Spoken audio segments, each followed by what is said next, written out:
Hi everyone, welcome back to Puchki diaries, जहां हम आपसे शेयर करेंगे पेरेंटहुड के experiences, entertaining and productive ideas के साथ। Most of you have heard you are what you eat, but I believe you are what you absorb. इस video में मैं आपसे शेयर करूंगी बच्चे खाने से भागते हैं, उन्हें कैसे खिलाएं। If you are interested then keep watching. बच्चों में अक्सर यह शिकायत देखने को मिलती है कि वह कुछ खाते नहीं।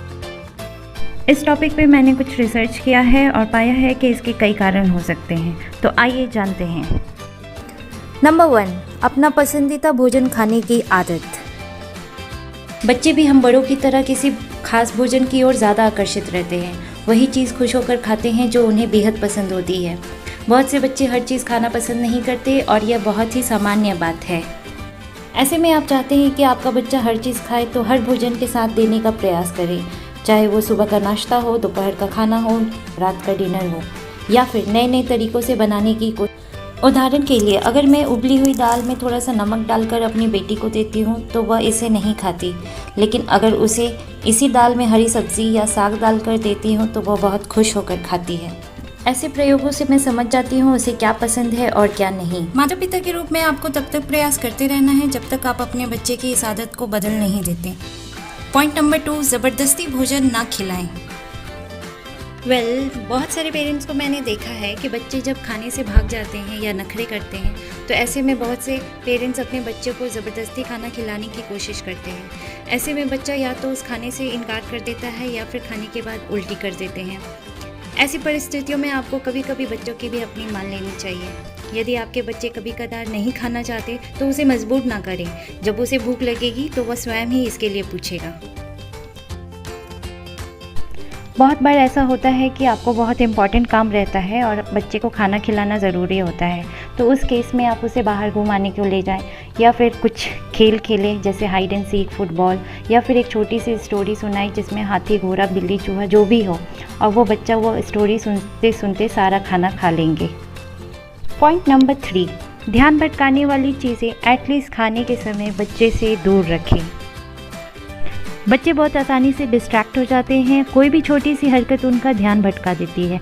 ऐसे में आपको चाहिए कि जब आपके बच्चे खाना खा रहे हों तो उस सारी चीज़ों को उससे दूर कर दें जिससे उनका ध्यान भटकता है, चाहे वह आपके मोबाइल फ़ोन हो या उनके पसंदीदा खिलौने या कुछ भी ऐसी चीज़ जिससे बच्चा खाते वक्त खेलने लग जाता है। उन सब चीज़ों को कम से कम खाने के वक्त दूर रखें, उनकी आंखों से दूर रखें। उदाहरण के लिए, मेरी बेटी का ध्यान खिलौने से तो नहीं भटकता, लेकिन हाँ, जब वो अपने पापा, दादा या दादी जी को देख लेती है तो वह उनके पीछे पीछे भागती चली जाती है या गोदी पे चढ़ जाती है। तो मैं उसे दूसरे कमरे में ले जाकर दरवाज़ा बंद करके उसे चटाई इत्यादि पर बैठा कर खाना खिलाती हूँ। और यकीन मानिए, मैंने यह महसूस किया है कि जब तितली के आसपास कोई नहीं होता तो वह बिल्कुल अच्छे से खाती है। पॉइंट नंबर 4, व्यर्थ के स्नैक्स से पेट का भरा होना।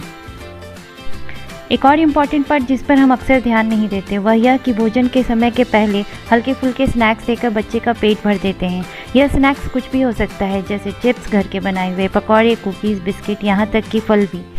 अगर आपके बच्चे पहले से ही इन स्नैक्स को पेट भर कर खा चुके हैं तो वह भोजन के समय कुछ और खाना नहीं चाहेंगे या खा नहीं पाएंगे। तो आप लोग हमेशा याद रखें, स्नैक्स देने का मतलब बेबी का पेट भरना नहीं होता, बल्कि उसे जोरों की भूख ना लगे उससे बचाना होता है। तो ऐसे में आप क्या कर सकते हैं? आप अपने बच्चे को देने वाले स्नैक्स पर नज़र रखें। कोशिश करें बच्चे को हल्की बल्कि भूख लगे रहने दें। 2 घंटे को बढ़ाकर 4 घंटे कर सकते हैं। कोशिश करें स्नैक्स के बजाय पानी पिलाएं, इससे बच्चे की भूख बनी रहेगी और बच्चे अच्छे से खाएंगे भी।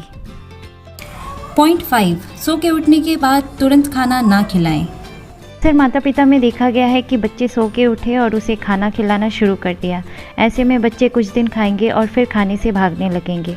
आपको यह करना ज़रूरी है कि बच्चे सो के उठने के बाद उसके सामने थोड़ी देर खाना ना लाएं। उस दौरान आप उसे थोड़ा हंसाने की कोशिश करें, उसका फेस धोएं, उसे अच्छी तरह एक्टिव होने दें। 10 से 15 मिनट के बाद ही आप उसके सामने खाना लाएं।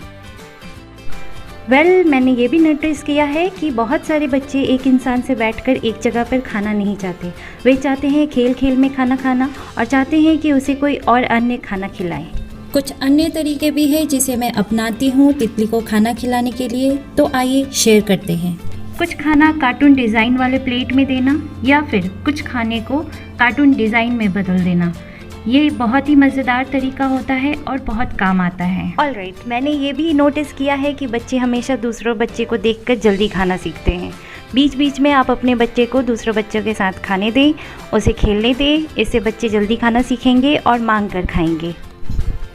और एक और ज़रूरी बात, अगर आपका बच्चा सच में नहीं खा रहा है तो यकीन मानिए उसे सच में कोई परेशानी है, कोई दिक्कत है, तो इस बेसिस पे आप जाके डॉक्टर से कंसल्ट कीजिए। हो सकता है उसे गैस की प्रॉब्लम हो या दांत निकलने में दिक्कत हो या भूख बहुत कम लगती हो। मेरी तितली के साथ अक्सर ये था कि उसे भूख बहुत कम लगती थी, तो मैंने डॉक्टर को कंसल्ट किया तो उन्होंने कुछ मुझे मेडिसिन, कुछ टॉनिक्स सजेस्ट किया अपने बेबी के लिए, जो उसे मैं टाइम पे खिलाती थी और इसका रिज़ल्ट और फ़ायदा दोनों होता था। If you enjoyed the video and learned something new, then give us the thumbs up because you know how it really makes me feel. Also, don't forget to subscribe my channel. If you subscribe my channel, you will get the weekly doses of Puchki Diaries, where you will get the new ideas of parenting tips and some fun videos for your kids. So, see you in the next video. Till then, bye bye. Say bye. Bye. Flying Kishi.